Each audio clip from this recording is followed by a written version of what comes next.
Hi everyone, welcome to Code to Create. I am Macy. In this video, we are going to talk about the latest Intel IoT kit, which is called UP² Squared.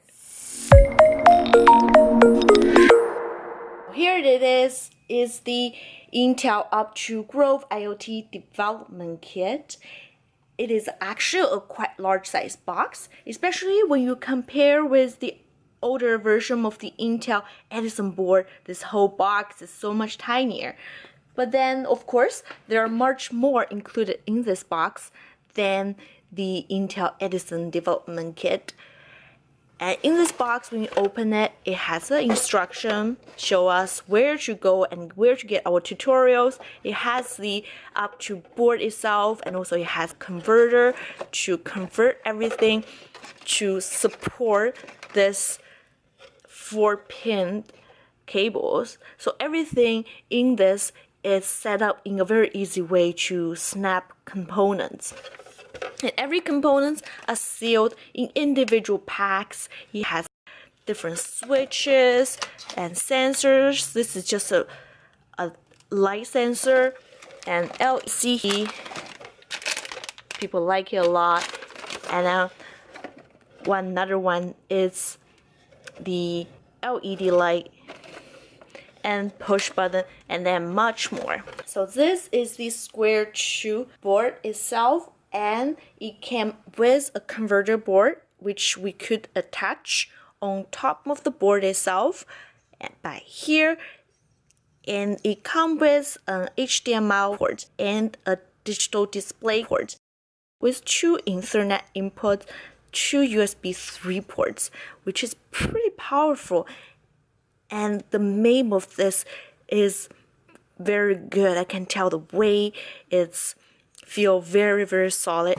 It is a powerful IoT board that combines Arduino and Raspberry Pi, which made it very, very unique and very competitive in this field. The price is a bit steep as $249 US, but it does come with very, very reliable parts. Not to mention the collaboration with Arduino. It just made the learning experience so much easier. And my favorite part of this kit is actually this converter, because when I first started with IoT, it was always very difficult for me to really understand how to wire things properly. For example, here is the LED component. It already has this resistor built in with little LED, and simply we can just snap in this cable to make a connection.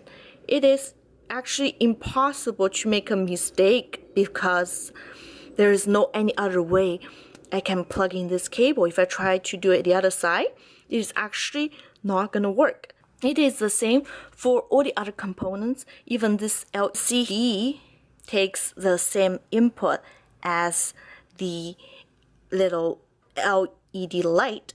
And you can see here, they still marked all the input like ground, VCC, SDA, SCL. We still know what this is for. We still understand the basic concept if we really want to, but it just really reduced the learning curves for beginners. And took me 2 years back to college really get my head over hardware part. But to be honest, a lot of us just want to start coding and making projects instead of understanding all the wiring. And definitely I'm still encouraging us to really understand how everything works fundamentally. But again, this kit is really, really making life so much easier. One of the biggest upgrade from the Intel Edison board is actually being powered by Arduino. We all know the power of open source, especially the Arduino platform has become so much more mature than before. I was really impressed by this online editor. Some of you may still remember when you did not have a Linux machine, working with Intel Edison was very, very challenging. I had to use a Docker to simulate a Linux on my Mac and somehow need to figure a way to make the board work. And we all know that most today's software developers are not gonna have a Linux. It is still not something we have access to, and to be honest, the learning curve of another interface is big too. It took me years to convert from PC to Mac. Now when I go back to use PC, I still feel it's a bit confusing, right? So here is the online editor for the Arduino platform. I really enjoy it. So I already have my device set up. I'm not going to do a tutorial here because all the online materials for the UP² board, it's actually really good. I did not run into any major issues. The only thing is just make sure your cable work properly, unplug, replug them a couple of times.